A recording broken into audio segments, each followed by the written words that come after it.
শালা বারো চোদা ছেলে।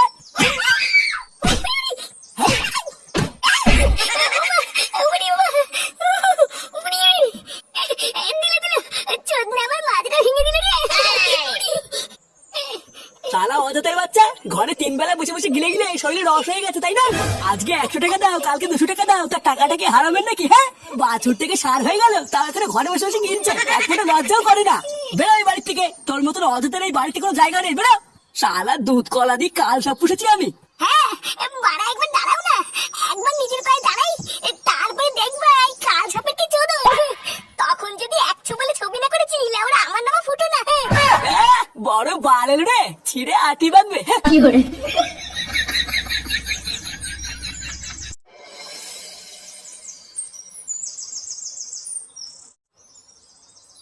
না, এবার কি গরম লাগছে রে। এলে আমরা গাছ তলায় বসে আছি, তাও এক ফোঁটাও শান্তি নেই। আর বলো না গোপলটুদা, এই গরমের চোদনে ঘরেও টেকা যাচ্ছে না, আবার বাইরেও টেকা যাচ্ছে না। ভাবলাম গাছতলায় মাছের উপরে একটু শুয়ে থাকলে হয়তো আরাম পাবো। ও বাবা, মনে হচ্ছে মাথার নিচে কে যেন আগুন ধরে দিয়েছে। শান্তির ছেলেগুলো যেভাবে গাছ কেটে কেটে ফাঁক করে ছাড়ছে, গরম তো পড়বেই। আচ্ছা পল্টুদা, চাঁদা তুলে ক্লাবে একটা এসি বসালে কেমন হয়? হ্যাঁ হ্যাঁ, এটা একটা ভালো আইডিয়া দিয়েছিস, কিন্তু গ্রামের লোক কি আর এসি বসানোর জন্য চাঁদা দেবে? কিরে ফুটো, কোথাও গেছিলিস নাকি? না, এখনো কোথাও যাইনি, তবে ভাবছি এবার যাবো। এই গরমের মধ্যে আবার কোথায় যাবি? কিছু হয়েছে নাকি? মুখটা অমন করে আছিস কেন? কি আবার হবে, প্রতিদিন যা হয় তাই হয়েছে। রোজ রোজ আমাকে অপমান করে ছেলের সামনে গায়ে হাত দেয়, আমাকে কোনো মান সম্মান নেই নাকি? আমি তো বাড়ার বেলা দিয়ে ঠিক করেই বেরিয়েছি, নিজের পায়ে না দাঁড়িয়ে ওই বালের বাড়িতে আমি ফিরবো না। এ মা ফুটো, তাহলে তো তোরা ওই বাড়িতে কোনোদিনই ফেরা হবে না। এই দেখ লাঞ্চা, বেশি মারাবি না, ঠিক আছে? নিজের পায়ে কি করে দাঁড়াবো সেই নিয়ে কোনো বুদ্ধি না দিয়ে অঙ্গ মারাচ্ছে। আরে পাগল, সেরকম কোনো বুদ্ধি থাকলে কি আমরা বেকার পড়ে থাকতাম নাকি? আমরাও তো কবে একটা কাজে ঢুকে পড়তাম। আমার কাছে একটা ভালো ব্যবসার প্ল্যান আছে, কিন্তু ওটা করতে গেলে অনেক টাকা লাগবে। কি ব্যবসা? আমাদেরকেও বল, যদি আমরা তোর কোনো সাহায্য করতে পারি। বাড়া, আমি ভাবছি একটা ক্যাটারিং এর ব্যবসা খুলবো। মানে বুঝতে পারছিস তো? মানে হলো কোনো বিয়ে বাড়িতে বা অনুষ্ঠান বাড়িতে হাঁড়ি করে ভাড়া দেওয়া, খেতে দেওয়া, এইসব। হাঁড়ি করে ভাড়া দেওয়া বা খেতে দেওয়া? হ্যাঁ, খারাপ আইডিয়া না, কিন্তু এর জন্য তো অনেক টাকা পয়সা লাগবে রে। নতুন হাঁড়ি কড়াই সবই তো কিনতে হবে। আর তাছাড়াও কাজ পাওয়াটাও তো একটা কঠিন ব্যাপার। কেউ কি তাদের কোনো অনুষ্ঠানে এত বড় একটা দায়িত্ব আমাদেরকে দেবে? আরে হ্যাঁ রে, এই কাজ পাওয়া নিয়ে তুই তো চিন্তা করছিস কেন? আমি তো আছি নাকি? তুই শুধু একটু দেখ না ভাই, যদি কিছু সামান্য টাকার ব্যবস্থা করে দে। আমি তোদেরকে কথা দিচ্ছি, আমার ব্যবসাটা একটু বড় হলে তোদেরকেও আমার সাথে নিয়ে নেবো। হ্যাঁ, সবই তো বুঝতে পারছি, কিন্তু একটু দাঁড়া, আমার বাপের কাছে একবার চেয়ে দেখি। বাবা। হ্যাঁ, কি হয়েছে? মানে বলছিলাম কি বাবা, তোমার সাথে না কিছু কথা ছিল। আমার সাথে কথা? তা কি এমন কথা শুনি? মানে বলছিলাম কি বাবা, আমার না কি ইয়ে করছিস? একটু ঝেড়ে কাজ তো, কি বলবি আমাকে খুলে বল। মানে বলছিলাম কি বাবা, আমাকে 10,000 টাকা দেবা? মা কালী বলছি, এই টাকাটা কোনো বাজে কাজে খরচ করবো না, একটা নতুন কাজ শুরু করবো, তাই টাকাটা দরকার। হ্যাঁ দেখ পল্টু, তুই হচ্ছিস আমার একমাত্র ছেলে। তোর মা চলে যাওয়ার পর নিজের এই হাত দিয়েই তোকে আমি মানুষ করেছি, এবং ঠিক সময়ে একটা ভালো মেয়ে দেখে তোকে বিয়েও দিয়েছি। আর এই বয়সে তুই কোনো কাজ না করে আমার কাছে হাত পেতে টাকা চাইছিস, এটা আমি তোর কাছ থেকে আশা করি না। আসলে বাবা একটা ব্যবসা করব, তাই কিছু টাকার খুবই দরকার। এখন তোমার কাছে যদি না থাকে তাহলে দিতে হবে না। ব্যবসার জন্য টাকা লাগবে? হ্যাঁ, মানে আমরা বন্ধুরা সবাই মিলে ঠিক করেছি একটা ছোটখাটো ব্যবসা করব, কিন্তু 10,000 টাকা শর্ট পড়ছে, তাই তুমি যদি দিতে খুব ভালো হতো। আচ্ছা ঠিক আছে, ব্যাংক থেকে তুলে কালকে সকালে দেবো। তবে হ্যাঁ, ব্যবসাটা দাঁড়িয়ে গেলে কিন্তু আমার টাকা ফেরত চাই। হ্যাঁ হ্যাঁ, ও নিয়ে তুমি চাপ নিও না বাবা, ব্যবসাটা একবার দাঁড়িয়ে গেলে তোমার সব টাকা আমি দিয়ে দেবো।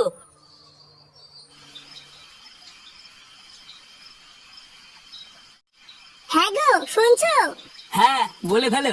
ছেলেটা যে সেই সকালবেলা বেরোলো, এখন এত রাত হয়ে গেল, এখনো তো বাড়ি ফিরলো না। হ্যাঁ, তো বাড়ি ফিরলো না তো আমি কি করবো? তুমি কি করবে মানে? সকালবেলা ছেলেটাকে ওইভাবে মারাটা কি তোমার ঠিক হয়েছে? 100 টাকাই তো চেয়েছিল, তাই বলে তুমি যা নয় তাই বলে ছেলেটাকে ওইভাবে মেরে ঘর থেকে বার করে দিলে। এই দেখো, এত রাত্রেবেলা মেলা ফ্যাস করে তো বাড়া, ওর মতন অকর্মা ছেলেকে মেরে একদম ঠিক করেছি। লেওরা বাল থেকে তামাতার হয়ে গেল, এখানে কোনো কিছু করে নাম নেই, শুধু 100 টাকা দাও আর 200 টাকা দাও। এত রাত হয়ে গেল, এখনো বাড়ি আসেনি, কোথায় কি করছে কি না করছে একটু গিয়ে দেখতে পাচ্ছ না? আমার আর খেয়ে দেয় কোনো কাজ নেই নাকি?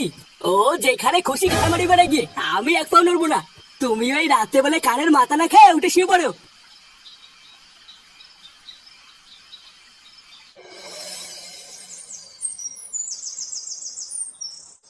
কোনো চিন্তা করবো না, বুঝলা?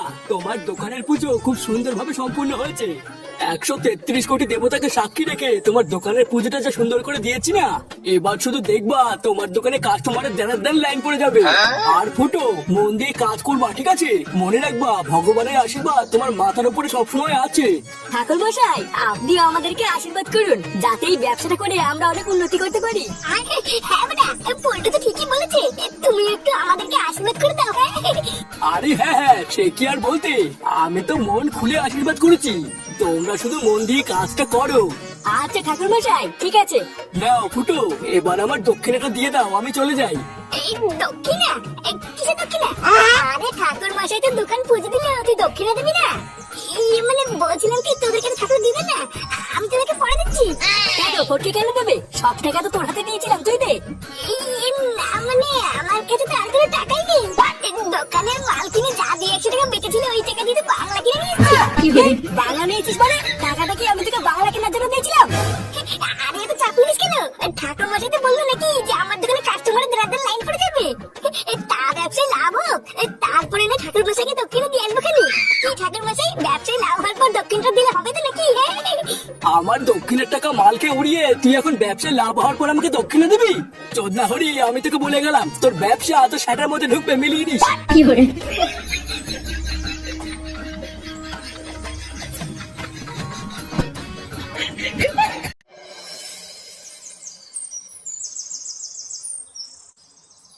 কি সব উল্টোপাল্টা কথা বলছিস? ফুটো নতুন দোকান দিয়েছে? এ তোরা সত্যি করে বলতো, তোরা আবার বিড়ি খাইছিস তাই না? না দাদু, আমরা বিড়ি খাইনি। আমি সত্যি বলছি, নিজের চোখে দেখেছি ফুটু কাকা নতুন দোকান খুলেছে। আর জানো দোকানটা কত বড় করে পুজোও দিয়েছে। সত্যি? আমার ফুটো নতুন দোকান দিয়েছে? গিন্নি, আরে কই গো গিন্নি, শুনেছো তোমার ছেলে কি করেছে? আমি জানতাম আমার ছেলে একদিন কিছু না কিছু একটা করবেই। আরে তুই না যেই শুনেছে বাবা নতুন দোকান খুলেছে, আর অমনি সারাদিন খারাপ হয়ে গেছে নাকি? বাবা কালকে আমার বাবাকে তাই দর্শন মেরেছিল না, এখন ছেলে মারাচ্ছে। দাদু ভাই, এইসব তুমি কি বলছো? বুঝে পাঠা কিছু বোঝেন না, বালা দাঁড়াও না, একবার আমার বাবাকে আসতে দাও, তারপর দেখছি তোমার কি করতে হয়।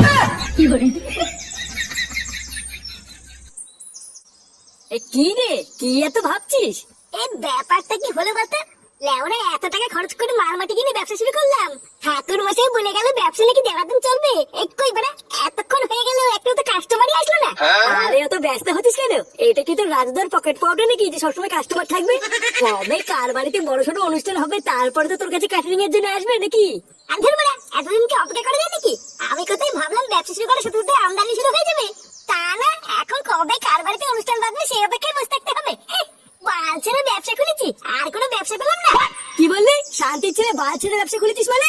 চোদ্দা আমি 10,000 টাকা লাগিয়েছি এই ব্যবসায়, যদি কোনো চুদুর বুদুর দেখি না। এত খুঁজে দিচ্ছিস কেন? আমি তো মজা করছিলাম। মজা? আমার বাবার ছেলে টাকা নিয়ে মজা?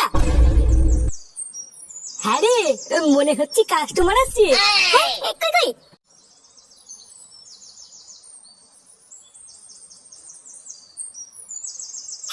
আসুন আসুন।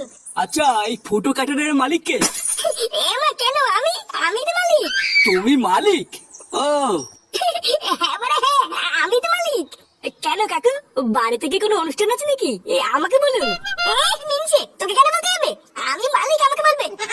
এই লেওড়া, আপনি আমাকে বলুন তো, আমি এখানকার আসল মালিক, ওরা তো এখানে কাজ করে। আসলে কালকে আমার মেয়ের বিয়ের অনুষ্ঠানের জন্য কিছু ক্যাটারার আর কিছু বাসন কাসনের দরকার, তাই এখানে এসব পাওয়া যাবে তো নাকি?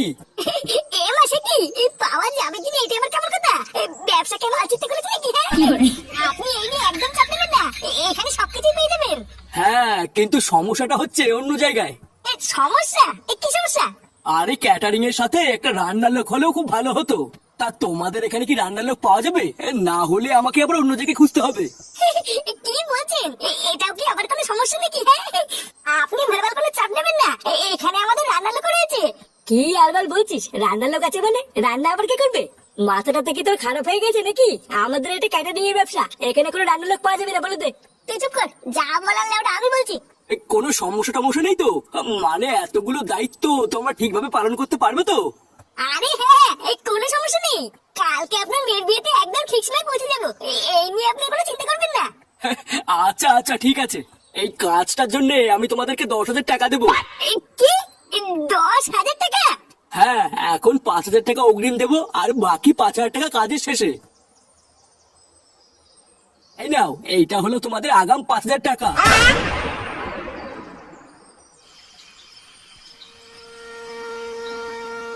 আরে আরে আসুন আসুন,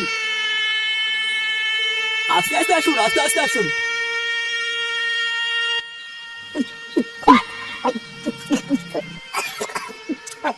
এ বাড়া, তুই কি শুরু করলি বলতো? আজকে আমরা এখানে একটা কাজে এসেছি, আজকে একটু কম খেলে হয় না? আরে ধুর পাগল, কম খেতে যাবো কেন? আজকেই তো আমার খাওয়ার দিন। আগে তো আরো বেকার ছিলাম, আর এখন একটা এত বড় ব্যবসা করছি, এখন খাবো না তো কবে খাবো? কিন্তু ফুটো, আমাদের ব্যবসার প্রথম কাজটাও তো ঠিকভাবে করতে হবে নাকি? ওইদিকে বিয়ে বাড়িতে সব লোকজন আসা শুরু হয়ে গেছে, আর এইদিকে তো আমাদের এখনো রান্না বান্নার কিছুই হয়নি। আগে রান্না বান্নার সব কাজ শেষ করে তারপরে মাল খেলে হতো না? এই দাদিমাগি, চুপ কর তো। চোদনা ব্যবসা আমার আমি বুঝবো, তুই কি আমার থেকে বেশি বুঝিস নাকি? চুপচাপ বসে বসে মাল খেলে খা, না হলে গায়ে মারে গিয়ে আমার যখন সময় হবে তখন করবো। আরে ফুটো, তুই অত খোঁজ দিচ্ছিস কেন? ওর কথা বাদ দে, তুইও চুপ কর লাইজা, ওর কথা বাদ দে, ও যা বলছে তাই কর। আগে মালমুলকে শেষ করে নি, তারপরে রান্না পরে হবে, অনেক সময় পড়ে আছে। কি করে?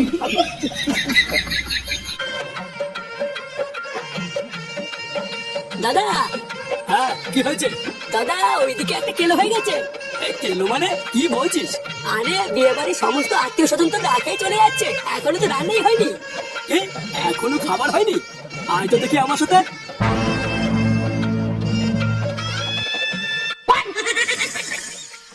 এই কে রে, কে আছিস? আমাকে একটু জল দে না। এই কই রে ফুটা, বাড়াগুলো কোথায় যায়? হাত বড়া। দেখো দাদা, দেখো কাদেরকে তুমি রান্নার দায়িত্ব ধরে নিয়ে এসছো। এই কোন বুক আছে দাদা? যা যা, আমার এখান থেকে যা, এখানে রান্না হচ্ছে। তোরা রান্না না করে এখানে মাল খেয়ে পড়ে আছিস? চোরের বাচ্চাগুলো, তোদেরকে আমি এই জন্য টাকা দিয়েছি। এই কে রে? বাড়া আমি মালিক না, আমাকে বলে কি হবে? ওই যে বাল ছেড়ে মালিক ওখানে ফুটিয়ে শুয়ে আছে। এই ফুটা, তোকে ডাকছে রে। কি রে, হাত মারা? ওই দেখ, ওরা তোকে ডাকছে। চোরের বাচ্চাগুলো সব অতিথিরা না খেয়ে বাড়ি চলে যাচ্ছে, আর তোরা এদিকে মাল খেয়ে পড়ে আছিস।